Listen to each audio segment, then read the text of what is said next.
మనలో చాలా మంది అరుణాచలం గిరి ప్రదక్షిణ గురించి విని ఉంటాము.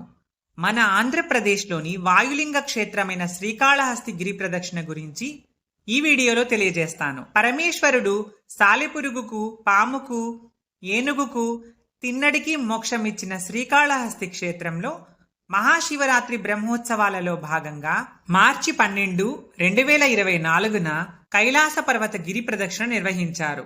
శ్రీకాళహస్తిని దక్షిణ కైలాసం అని కూడా పిలుస్తారు. అలా పరమేశ్వరుడు కొలువైన ఈ కొండ ప్రాంతాన్ని దక్షిణ కైలాస పర్వతంగా భావించి భక్తులు గిరి ప్రదక్షిణ చేస్తారు. స్వామివారు, అమ్మవార్ల విగ్రహాలను ఆలయంలోని అలంకార మండపంలో శోభాయమానంగా అలంకరించారు. ఆ విగ్రహాలను కొయ్యకర్రలపై ఉంచి దానినే పల్లకీగా సిద్ధం చేశారు. అయితే విగ్రహాలు అందరికీ కనిపించేలా వాటిని ఆ కర్రలపై ఉంచి అవి కదలకుండా జాగ్రత్తగా కట్టివేస్తారు. భక్తులందరూ ఆ పల్లకిని మోయడానికి పోటీ పడ్డారు. నేను కొన్ని అడుగులు ఆ పల్లకి మోసేందుకు ప్రయత్నించాను, కానీ ఆ కర్రలు చాలా బరువుగా ఉన్నాయి. అసలు ఆ పల్లకిని మోసే వాళ్ళని చూస్తే మనకు ఆశ్చర్యం వేస్తుంది. అలా బయటికి వచ్చిన స్వామివారు, అమ్మవార్లను కాళహస్తిపుర వీధుల గుండా కొండ చుట్టూ ఉన్న గ్రామాల మీదుగా తీసుకుని వెళతారు. ఆ కొండ చుట్టూ వివిధ పుణ్యతీర్థాలు ఉన్నాయని ఎప్పటి నుంచో గిరి ప్రదక్షిణ చేస్తున్న భక్తులు వాటిలో కొన్ని తీర్థాలను, దారిలో ఉండే ఆలయాలను దర్శిస్తూ గిరి ప్రదక్షిణ పూర్తి చేస్తారు. స్వామివారు, అమ్మవార్ల విగ్రహాల ఊరేగింపు వెనకే భక్తులందరూ గిరి ప్రదక్షిణ ప్రారంభించారు. ఈ సంవత్సరం విగ్రహాలు బయటికి వచ్చేసరికి ఉదయం దాదాపు 9 గంటలు దాటింది.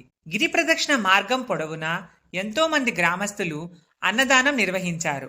గిరి ప్రదక్షిణ చేసే భక్తుల కోసం మజ్జిగ, రాగిజావ వంటి చలవ చేసే పదార్థాలు, త్రాగునీరు అందించారు. అయితే మాకు గిరి ప్రదక్షిణ పగలే ఎందుకు చేస్తున్నారనే సందేహం ఉండేది. దారిలో ఒక భక్తురాలు ఇలా చెప్పింది: మహాశివరాత్రి బ్రహ్మోత్సవాల సమయంలో అమ్మవారికి, స్వామివారికి కళ్యాణం జరుగుతుంది కదా, అంటే వాళ్ళిద్దరూ ఇప్పుడు కొత్త దంపతులు అన్నమాట. అలా పెళ్లైన తరువాత శ్రీకాళహస్తి చుట్టూ ఉన్న గ్రామాల వారిని తన బంధువులుగా భావించి వారిచ్చి ఆతిథ్యాన్ని స్వీకరించడానికి స్వామివారు ఇలా ఊరేగింపుగా వస్తారన్నమాట. స్వామి తన పెళ్లికి వారిని పిలిచాడా అని మనకు సందేహం కలుగుతుంది కదా. అయితే స్వామి వారందరినీ వివాహానికి కూడా ఆహ్వానిస్తాడట. అయితే ఆ ఆహ్వానం అనేది సంక్రాంతి తర్వాత వచ్చే కనుమ రోజు జరిగే గిరి ప్రదక్షిణలో స్వామివారు ఊరేగింపుగా వచ్చినప్పుడు జరుగుతుంది.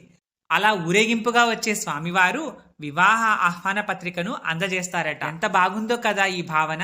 సమస్త సృష్టికి ఆధారమైన పరమశివుడు తన పెళ్లికి భక్తులను ఆహ్వానించి పెళ్లైన తరువాత కొత్త జంటగా వారి ఆతిథ్యాన్ని స్వీకరించడానికి మళ్ళీ ఇలా వస్తాడన్నమాట. స్వామివారికి, అమ్మవార్లకు ఆతిథ్యం ఇవ్వడానికి చాలా చోట్ల గిరి ప్రదక్షిణ మంటపాలు ఏర్పాటు చేశారు. ఏ ఊరి వాళ్ళు ఆ ఊరి దగ్గర ఉన్న గిరి ప్రదక్షిణ మంటపాల దగ్గర స్వామి రాక కోసం ఎదురు చూస్తూ ఉంటారు. గిరి ప్రదక్షిణ పూర్తయిన తరువాత మళ్ళీ ఆలయంలోకి వెళ్లి కొత్తగా అలంకారాలు చేసుకుని స్వామివారు, అమ్మవార్లు బయటకు వచ్చి భక్తులకు దర్శనమిస్తారు. గిరి ప్రదక్షిణ కోసం దాదాపు 25 కిలోమీటర్లు కొండ చుట్టూ నడవాల్సి ఉంటుంది. నడవలేని వారు బైక్, ఆటోలలో కూడా తిరిగారు. నడవలేని భక్తుల కోసం దేవస్థానం వారు ఉచిత బస్సులు కూడా నడిపారు. అంటే భక్తులు ఏదైనా అసౌకర్యానికి గురై నడవలేకుండా ఇబ్బంది పడితే ఈ బస్సును ఉపయోగించుకోవచ్చన్నమాట. చాలా మంది నడిచే గిరి ప్రదక్షిణ పూర్తి చేశారు. రోడ్డు కూడా చాలా వరకు నడకకు అనువుగానే ఉంది. కొద్ది దూరం మాత్రం ఇంకా మట్టి రోడ్డు, చిన్న చిన్న రాళ్లతో ఉంది.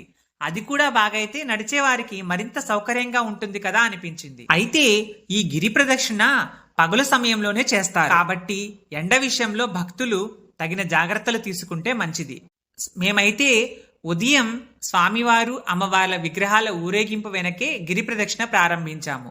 అప్పుడు సమయం 9 దాటింది. గిరి ప్రదక్షిణ పూర్తయ్యేసరికి సాయంత్రము 4:30 అయింది. మేము గిరి ప్రదక్షిణ ప్రారంభించిన చోటికే మళ్లీ వచ్చి బయట నుంచే స్వామివారికి నమస్కరించి తిరిగి వెనక్కి వచ్చేశాము. భక్తులు మాకు చెప్పిన దాని ప్రకారం స్వామివారు, అమ్మవార్లు దాదాపు ఆలయానికి 3 కిలోమీటర్ల దూరంలో గిరి ప్రదక్షిణ మంటపం దగ్గర ఎక్కువసేపు ఆగుతారట.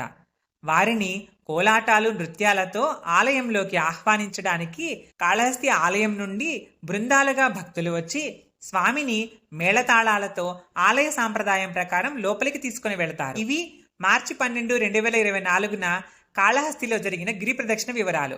వీడియో నచ్చితే లైక్ చేసి షేర్ చేయండి. మీ అభిప్రాయాన్ని కామెంట్ సెక్షన్ లో తెలియజేయండి. ఇలాంటి మరిన్ని వీడియోల కోసం ఈ ఛానల్ ని సబ్స్క్రైబ్ చేయండి. వీడియో చూసినందుకు ధన్యవాదాలు. ఓం నమః శివాయ.